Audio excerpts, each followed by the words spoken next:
It's really interesting. The history of our association here in DC starts all the way back in 1912 when Samuel Thorpe, who was the head of the National Association of Real Estate Exchanges at that time, came to Washington and paid a visit to Herbert Shannon, who was one of the prominent brokers of Washington at that time. And his appeal to him really at that time was to how can we develop an industry and a relationship in the industry that brings out what's best in the industry.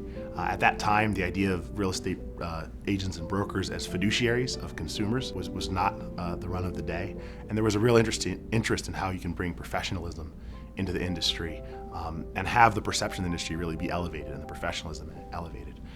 And Samuel Thorpe appealed to Shannon and said, how can we create a spirit of contract and cooperation that brings out what's best in our industry and in the work that we do. Really inspired a little bit by that message.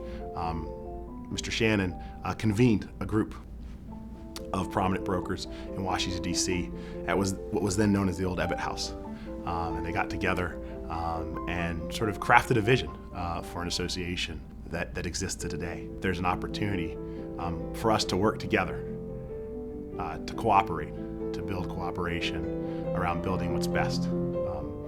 What's best for the industry, what's best for our colleagues, what's best for our clients, and in this case, what's best for the District of Columbia.